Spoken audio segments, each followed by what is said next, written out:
Hey there, it's Monday, October 6th. I thought I'd hop on and talk a little bit about what's going on in the skies with the astrology transits for the week ahead.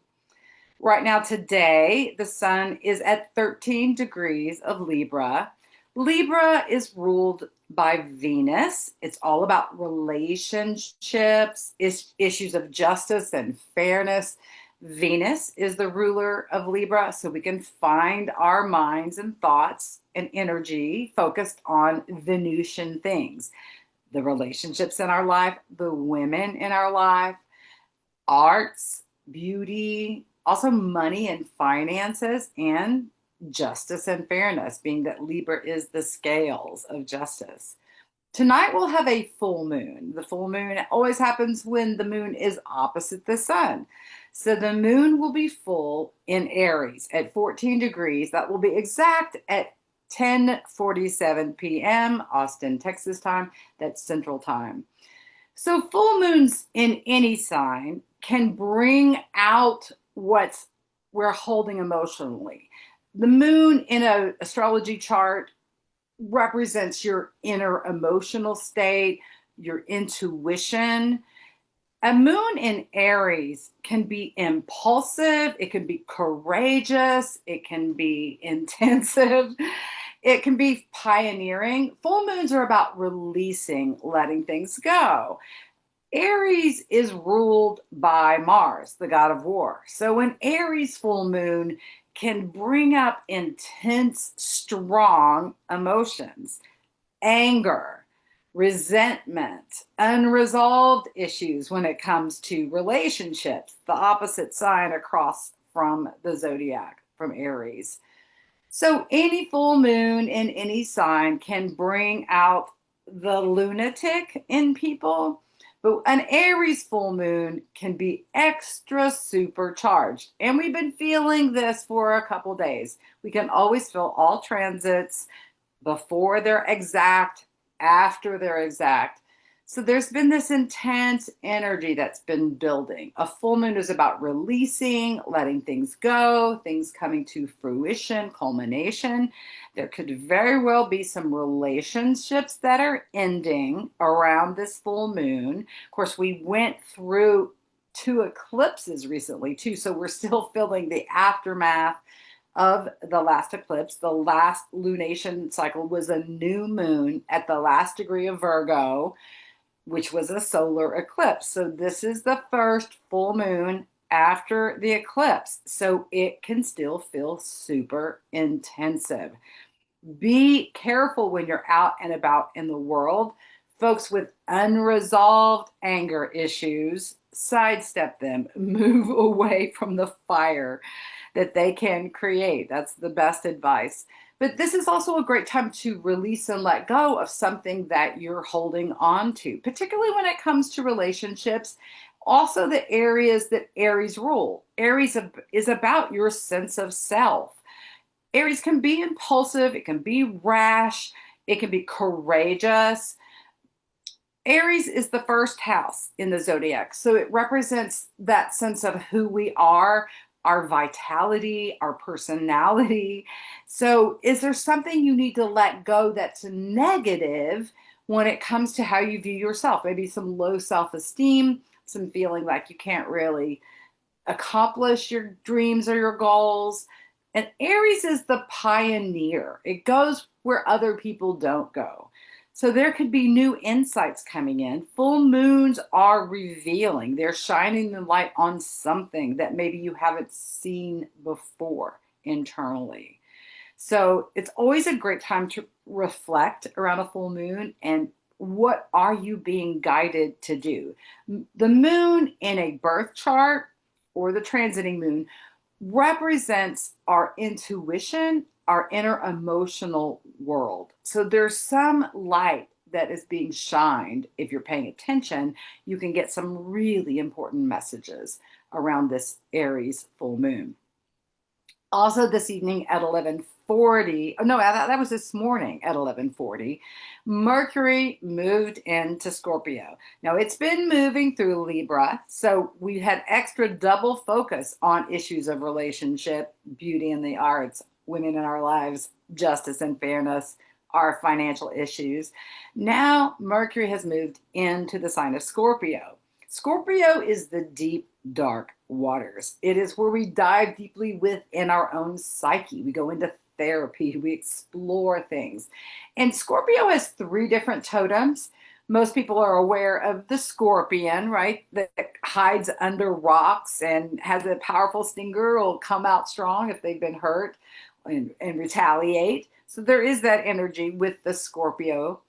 There's also the Phoenix rising. This is someone who is doing their work, their life has gone to spontaneously combusted into flames. They have been transformed through their journey on this planet, and they come out the Phoenix rising, right?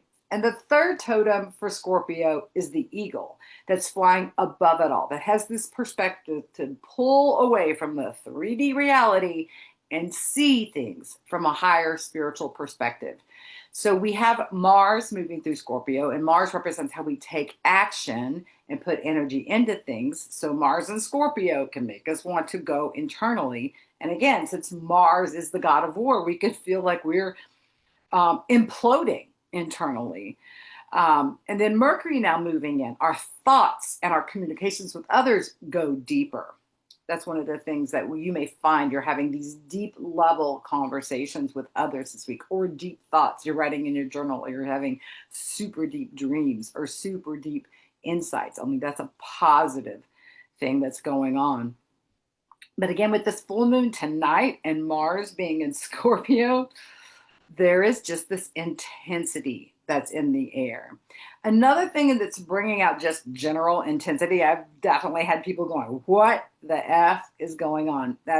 We've been feeling that for a while. Pluto, it has been retrograde. It's at 0 degrees of Aquarius right now.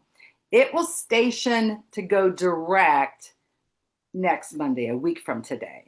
So anytime a planet is stationing, meaning it's going to move retrograde or it's going to move direct, it slows down in the skies and becomes more powerful, more potent. So we have this backdrop all week of Pluto stationing, slowing down in the skies to turn around and station retrograde, to move forward. So it doesn't move very far. Like right now, it's at 1 degree of Aquarius and 22 minutes. When it stations direct 1 week from today, it's at 1 degree and 22 minutes. So it is staying at the same place in the skies. So it's revving up. It's more and more intensive. And Pluto represents death and rebirth. It's transformation. It is power and control issues. It is the ruler of Scorpio. It is deep, dark secrets being revealed. So you can have these themes be playing out in your life: power and control struggles with others, people literally dying, or the figurative death of relationships or things in your life or people in your life. It can be symbolic of a death and a rebirth. The good thing is that Pluto transforms, but it's like a wrecking ball or a demolition crew. When it's active, you can feel bowled over. So there's this intensity as in the backdrop all week with this Pluto energy.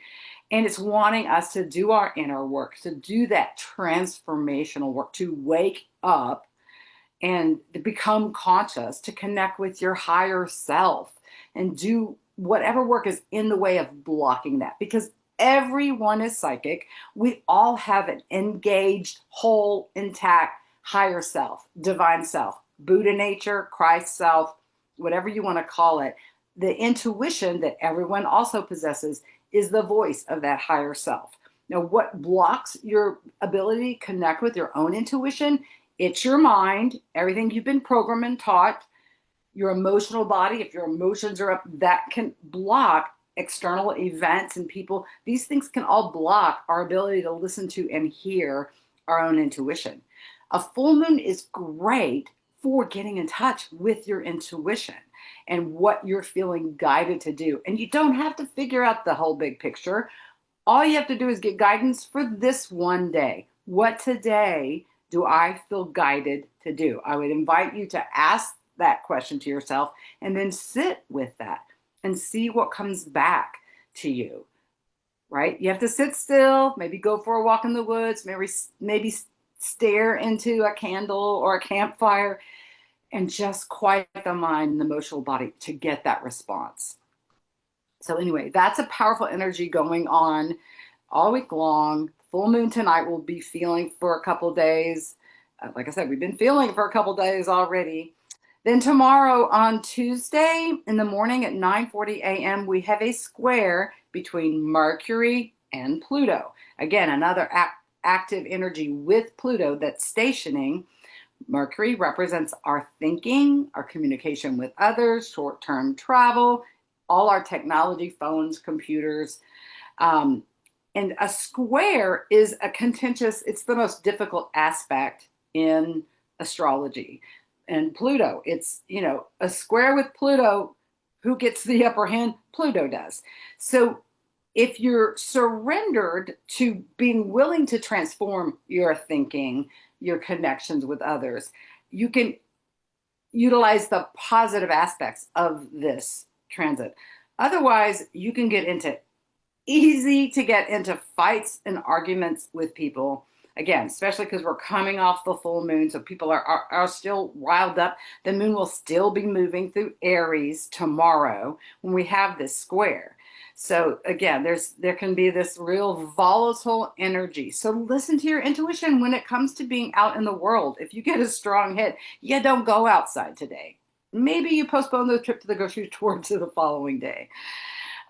Just listen to your own intuition, and to me, that's the best thing we all can be doing, is just like honoring our own inner voice. We do have the a square between the moon and Jupiter tomorrow. That's actually it magnifies Jupiter, makes things bigger as well. And then the moon will be crossing Chiron, the wounded healer. So you may get triggered easily tomorrow. Again, if you get triggered, it's an opportunity to see something that still needs to be healed, right? Instead of blaming an external trigger, the person that said something, an experience or situation that triggers you, that the fact that you are triggered shows you there is still healing work to be done. So just know that. And another thing that can happen is that you see reflected the healing work you've already done. You see a situation where, oh man, normally I would have lost it, but I stayed calm. I just walked away. Like, you can see your evolvement when these transits come through, and they don't predict, oh, things are going to happen in a negative way. But difficult transits are like the weather forecast, when it's like, a large chance that it's going to be, thunderstorms outside. So it's, doesn't mean you're going to be hit by lightning, or even if it's going to rain at your place. But it's not a great day to plan an outing to go hiking.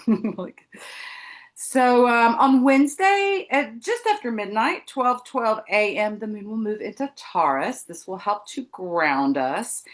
We also have a beautiful sextile between Venus and Jupiter on Wednesday. Now, the sun's in Libra, which is ruled by Venus, and then the moon will move into Taurus, which is also ruled by Venus.